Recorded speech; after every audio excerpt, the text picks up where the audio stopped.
o que é criatividade. E aí, tudo bem? Hoje eu quero trazer aqui o conceito de criatividade, mas de um jeito diferente, sem mistério nenhum, tá? Sem nenhum termo difícil. Bom, então vamos lá. A gente precisa entender aqui o que é criatividade, né? De onde ela vem, por que, né, ela é tão importante na nossa vida e como fazer para você ser mais criativo ainda. Bom, então pega um café, senta confortável e vamos lá. E primeira coisa, criatividade não é dom, tá? Bom, vou explicar isso aí primeiro de forma científica, né? Dei uma pesquisada, eu quero trazer o jeito que os neurocientistas e os pesquisadores da área pensam, né, esse assunto. Todos os animais, tá, incluindo nós, seres humanos, temos essa vontade, essa ambição, essa curiosidade para explorar o mundo, tá? É uma coisa que é natural nossa. E o que é a curiosidade? A curiosidade, para a ciência, é esse desejo, essa fome que a gente tem de explorar o mundo, de conhecer coisa nova, e isso é muito importante para a gente estar criando, tá? Se a gente pensar, todos os animais, como eu disse, têm esse desejo de explorar. Se a gente for pensar uma formiga, por exemplo, tá?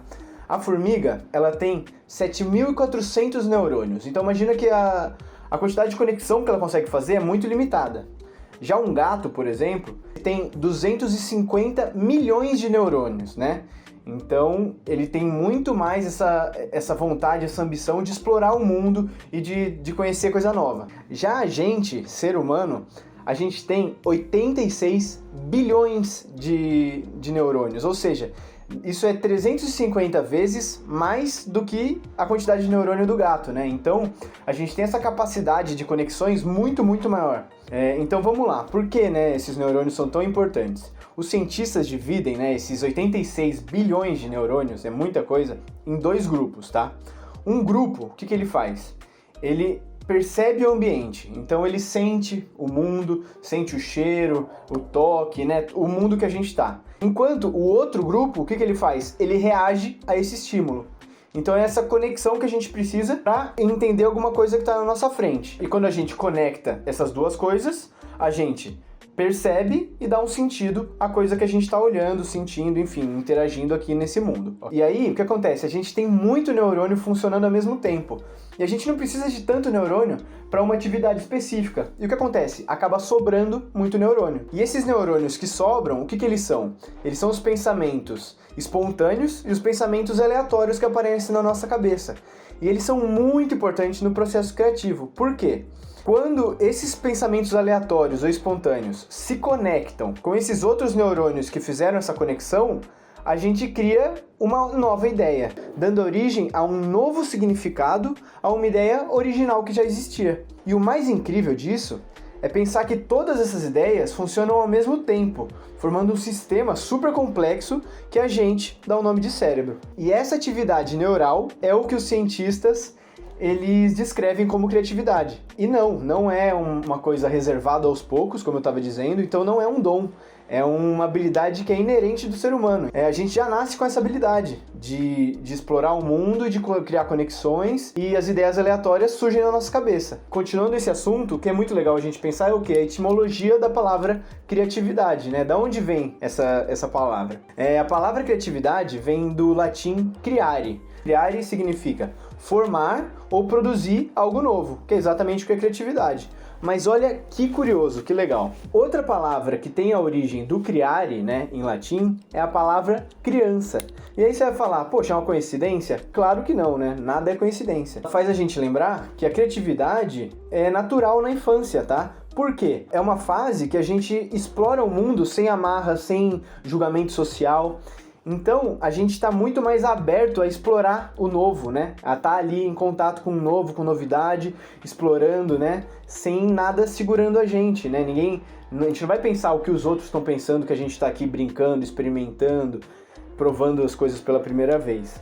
E isso aí é o que explica por que as crianças são tão imaginativas, criativas, né? Por isso, porque elas não têm essa amarra social, esse medo do julgamento. Claro, né? A gente é adulto, a gente não pode continuar sendo uma criança, a gente tem responsabilidade, mas se a gente quer continuar, né, criando e em plena criatividade, é função nossa tá em constante exploração, tá? A gente tem que estar em contato com coisa nova, para deixar a nossa criatividade natural, mais aguçada ainda. E a procura de novas ideias, conexões e várias junções para criar vários significados novos. Então vamos lá, prático, tá?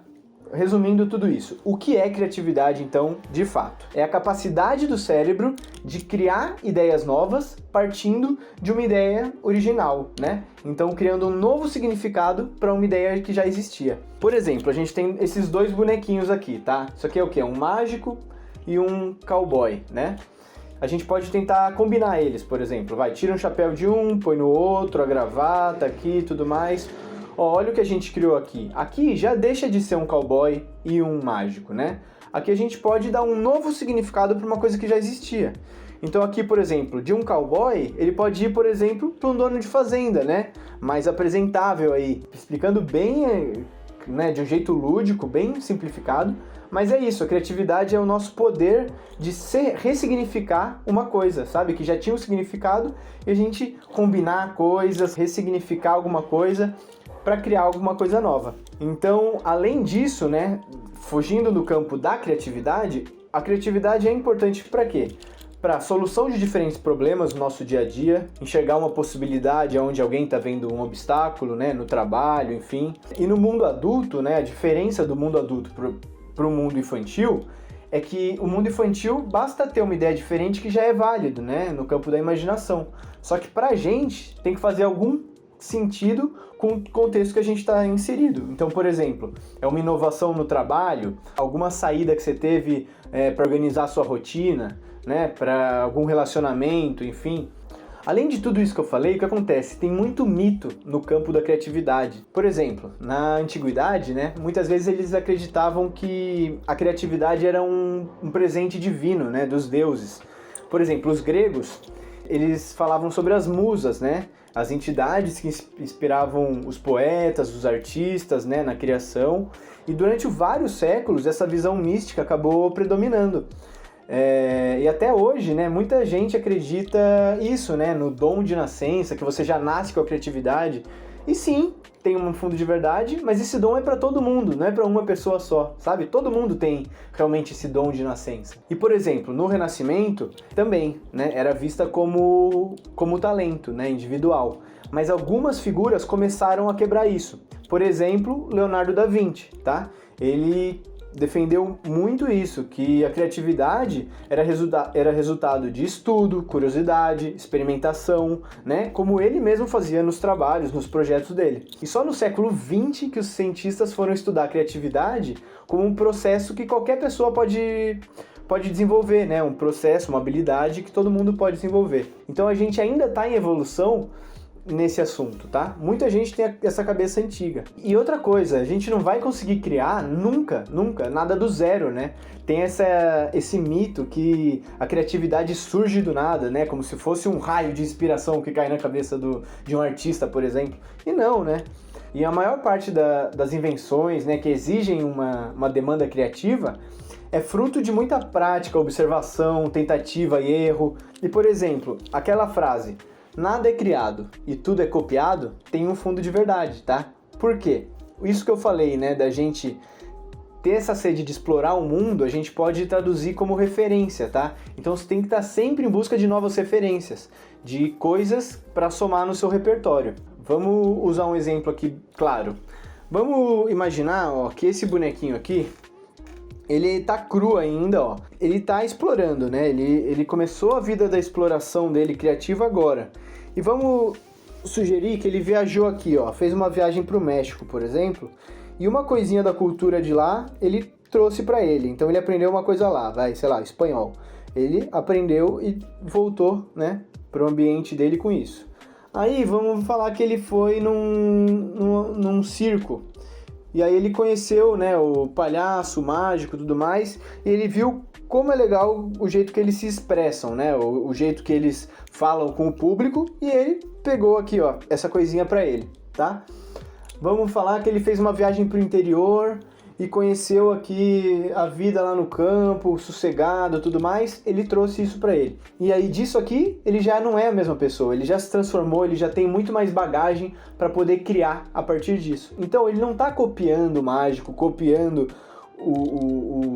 a pessoa que ele conheceu na viagem, nada disso, ele pega referências. A cópia, o que é cópia? É quando você tem uma referência só.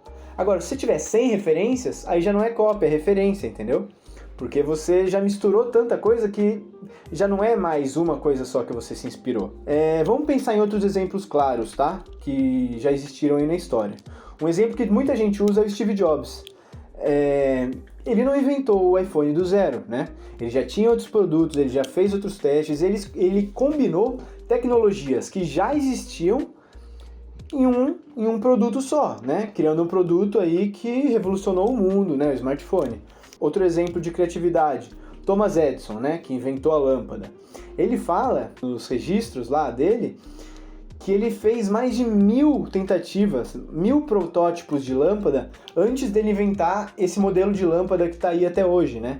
Então, é isso, a gente vê muitas vezes o resultado pronto e a gente acha que a ideia surgiu assim, e não, né? Tem muito processo por trás, muita história por trás, tentativa, referência, repertório por trás, né? E a gente tem que nutrir esse repertório nosso, né? Em coisas simples, tá? Por exemplo, um cara no YouTube que está explicando um conceito usando bonequinhos, de um jeito criativo, de um jeito diferente. Isso você acabou de somar no seu repertório, você pode usar isso um dia no futuro, tá? Não necessariamente com bonequinho, mas entender que o lado lúdico às vezes ajuda a gente a explicar um conceito difícil. Então, só para concluir, tá? Vamos lá, os assuntos que a gente fechou aqui nesse vídeo rapidinho. A criatividade não é um privilégio de algumas pessoas, e sim uma ferramenta poderosa que ajuda a gente no dia a dia, tá? Que a gente já tem dentro da gente. Ela ajuda a gente a resolver problema, criar oportunidade e muitas vezes transformar a realidade que a gente está vivendo. Então, da próxima vez que você pensar, eu não sou criativo, esquece isso. Lembra que a criatividade não é um talento secreto, ela já está dentro de você. Então, você tem que tratar ela como se fosse um músculo, tá? Que você treina todo dia para fazer ela crescer, para fazer ela ficar mais forte, porque às vezes ela só tá adormecida, tá? Dentro de você. Ela tá aí, só precisa treinar para ela crescer cada dia mais. Bom, no próximo vídeo, que tal eu trazer algumas ideias práticas aqui para vocês, para como se tornar realmente uma pessoa mais criativa, com mais referência, tá? Para desenvolver ainda mais essa criatividade. Então, se você quer ser uma pessoa mais criativa, quer receber aí semanalmente uma cápsula de criatividade aqui no YouTube, então se inscreve aqui, tá? E fala aqui pra mim nos comentários o que você achou, ideias para os próximos vídeos. Então é isso aí, tamo junto, valeu, até mais.